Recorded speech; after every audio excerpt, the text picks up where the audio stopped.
दोस्तों, आज की वीडियो में हम बात करने वाले हैं इंद्रप्रस्थ की स्थापना के बारे में। तो वीडियो शुरू करते हैं। द्रौपदी स्वयंवर के पहले विदुर को छोड़कर सभी पांडवों को मृत समझने लगे और इस कारण शकुनी के कहने पर दुर्योधन को युवराज बना दिया। द्रौपदी स्वयंवर के तत्पश्चात दुर्योधन आदि को पांडवों के जीवित होने का पता चला।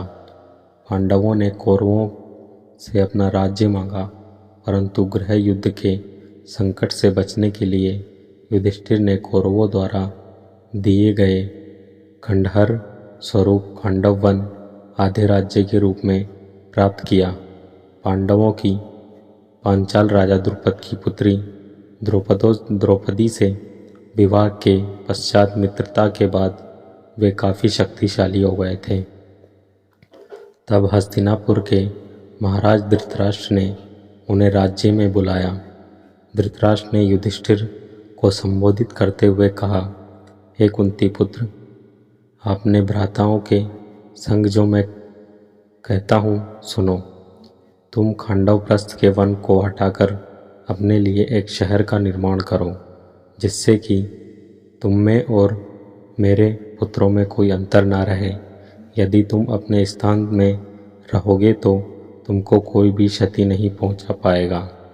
पार्थ द्वारा रक्षित तुम खांडवप्रस्थ में निवास करो और आधा राज्य भोगो।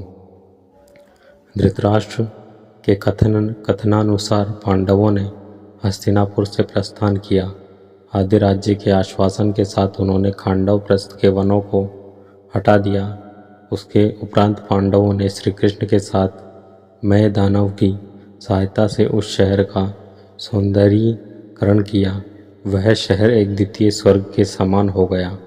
उसके बाद सभी महारथियों व राज्यों के प्रतिनिधियों की उपस्थिति में वहाँ श्री कृष्ण द्वैपायन वेदव्यास जी के सानिध्य में एक महान यज्ञ और गृह प्रवेश अनुष्ठान का आयोजन हुआ।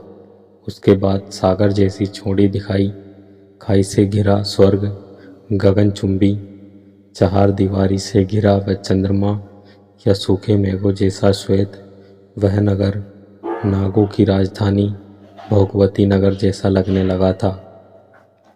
इसमें अनगिनत प्रसाद, असंख्य द्वार थे, जो प्रत्येक द्वार गरुड़ के विशाल फैले पंखों की तरह खुले थे। इस शहर की रक्षा दीवार में मंदराचल पर्वत जैसे विशाल द्वार थे। इस शस्त्रों में से सुसज्जित सुरक्षित नगरी को दुश्मनों का एक बाण भी खरोच तक नहीं पहुंचा सकता था।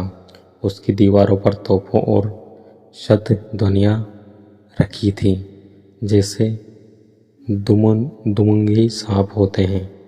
बुर्जियों पर सशस्त्र सेना के सैनिक लगे थे। उन दीवारों पर वृहद लोह चक्र भी लगे थे। यहाँ की सड़कें चौड़ी और साफ थीं। उन पर दुर्घटना का कोई भय नहीं था। भव्य महलों, अट्टालिकाओं और प्रसादों से सुसज्जित यह नगरी इंद्र की अमरावती से मुकाबला करती थी। इस कारण से ही इसे इंद्रप्रस्थ नाम दिया गया था। इस शहर के सर्वश्रेष्ठ भाग में पांडवों का महल स्थित था। इसमें कुबेर के समान खजाना और भंडार थे। इतने वैभव से परिपूर्ण इसको देखकर दामिनी के समान आंखें चौंधिया जाती थी। जब शहर बसा तो वहाँ बड़ी संख्या में ब्राह्मण आए, जिनके पास सभी वेद शास्त्र इत्यादि थे। वह सभी भाषाओं में परंपरागत थे। यहाँ सभी दिशाओं से बहुत से व्यापारीगण पधारे। उन्हें यहाँ व्यापार कर धन संपत्ति मिलने की आशाएं थी। बहुत से कारीगर वर्ग के लोग भी यहाँ आकर बस गए। इस शहर को घेरे हुए कई सुंदर उद्यान थे, जिनमें असंख्य प्रजातियों के फल और फूल इत्यादि लगे थे। इनमें आम्र, अमरतक, कदम्ब, अशोक, चंपक, पुन्नग, नाग, लकुचा, पनास, सालस और तालस के वृक्ष थे। तमाल, वकुल और केतकी के महकते पेड़ थे। सुंदर और पुष्पित अमलक जिनकी शाखाएं फलों से लदी होने के कारण झुकी रहती थी। लौद्र और सुंदर अंकोल वृक्ष भी थे। जम्बू फाटल, कुंजक, अतिमुक्ता, करविरस, पारिजात और ढेरों अन्य प्रकार के पेड़ पौधे लगे थे। अनेकों हरे भरे कुंज यहाँ मयूर और कोकिल ध्वनियों से गूंजते रहते थे। कई विशाल गृह थे जो कि शीशे जैसे चमकदार थे और लताओं से ढके थे।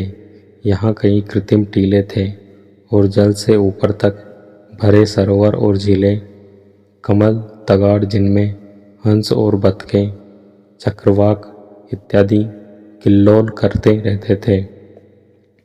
यहाँ कई सरोवरों में बहुत से जलीय पौधों की भी भरमार थी। यहाँ हर शहर को भोगकर पांडवों की खुशी दिनों दिन बढ़ती गई थी। भीष्म पितामह और धृतराष्ट्र के अपने प्रति प्रदर्शित नैतिक व्यवहार के परिणाम स्वरूप पांडवों ने खांडवप्रस्थ को इंद्रप्रस्थ में परिवर्तित कर दिया।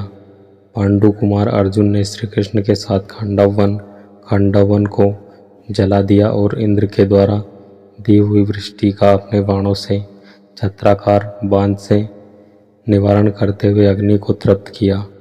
वहां अर्जुन और श्री कृष्ण ने जिन्हें समस्त देवताओं को युद्ध में परास्त कर दिया। इसके फलस्वरूप अर्जुन ने अग्निदेव से दिव्य गांडीव धनुष और उत्तम रथ प्राप्त किया और श्री कृष्ण जी ने सुदर्शन चक्र प्राप्त किया था। उन्हें युद्ध में भगवान कृष्ण जैसे सारथी मिले थे तथा उन्हें आचार्य द्रोण जैसे ब्रह्मास्त्र आदि दिव्य अयुद्ध और कभी नष्ट न होने वाले बाण प्राप्त किए थे। इंद्र अपने पुत्र अर्जुन की वीरता देखकर अति प्रसन्न हुए। इंद्र के कहने पर देव, शिल्पी, विश्वकर्मा और मैं दानव ने मिलकर खांडव वन को इंद्रपुरी जितने भव्य नगर में निर्मित कर दिया, जिसे इंद्रप्रस्थ का नाम दिया गया।